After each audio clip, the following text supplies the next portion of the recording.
இன்றைக்கி சண்டே. இது நேற்று எடுத்த வீடியோ. நேற்று நைட்டு பார்த்திங்கன்னா ஒரு 8 மணி போல் எங்கேயாவது போயிட்டு வரலாம், போர் அடிக்குதுன்னு சொல்லி ஹஸ்பண்ட்கிட்ட சொன்னேன். அதுவும் இல்லாமல் பெரியவனுக்கு பார்த்திங்கன்னா 1 வீக் வந்து ஸ்கூல் லீவ் தான். அதனால் வந்து வெளியே போயிட்டு வரலான்னு சொல்லிட்டு வெளியே கிளம்பிட்டோம்.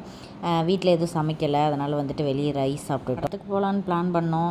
அது வந்து ஃப்ளாப் ஆகிருச்சு. அதுக்கப்புறம் வீட்டுக்கு கிளம்பி வந்துட்டோம். ஒரு 9:30க்கு வீட்டுக்கு வந்துட்டோம். காரை விட்டு இறங்க மாட்டேன்னு சொல்லிட்டு என் ஹஸ்பண்ட் ஏன்னு கேட்டாங்க. படத்துக்கு போகலான்னு சொன்னீங்க, படத்துக்கும் போக முடியல, எங்கேயாவது போயிட்டு வரலாம் அப்படின்னு சொன்னதுனால எங்கள் அண்ணாவுக்கு கால் பண்ணி சரி டீ குடிச்சிட்டு வரலாம் வா அப்படின்னு சொல்லிட்டு கூப்பிடுவோம். அண்ணாவும் கிளம்பி வந்துட்டாங்க, நாங்களும் போயிட்டோம். இந்த மிட் நைட்டில் இதெல்லாம் உங்களுக்கு தேவையா அப்படிங்கிற மாதிரி தான் இருந்துச்சு. அதுக்கப்புறம் கொஞ்சம் நேரம் வந்து அவங்க பேசிகிட்டு இருந்தாங்க. நான் கொஞ்சம் நேரம் ரீல்ஸ் பார்த்துட்டு இந்த வீடியோஸ் எல்லாம் ஷூட் பண்ணிகிட்டு இருந்தேன்.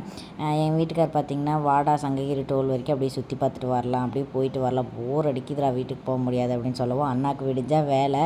அண்ணாவை வந்துட்டு நாங்கள் தூங்க விடல. ஃபஸ்ட்டே ஒரு டீ குடிச்சிட்டோம். அதுக்கப்புறம் ஒரு 3-3:30 போல் பார்த்திங்கன்னா கட்டஞ்சாயா 3 பேர் வாங்கி குடித்தோம். கேவலமாக இருந்துச்சு. அப்புறம் பார்த்திங்கன்னா ஒரு 1000 ரூபாய்க்கு பெட்ரோலும் அடிச்சுட்டு அங்கேருந்து கிளம்பிட்டோம். எங்கள் வீட்டுக்கார் இருந்துட்டு பாப்பாவை கொஞ்சம் நேரம் வண்டி ஓட்ட விட்றா அப்படின்னு சொல்லி சொன்னதுனால நான் கொஞ்சம் நேரம் ட்ரைவ் பண்ணிகிட்டு இருந்தேன். ட்ராப் பண்ணிவிட்டு வீட்டுக்கு வந்து தூங்கும்போது மணி 4:30. இந்த மாதிரி உங்களுக்கு நைட் ட்ராவல் ரொம்ப பிடிக்குமா அப்படின்னு சொல்லிட்டு மறக்காமல் கமெண்ட்டில் சொல்லுங்கள்.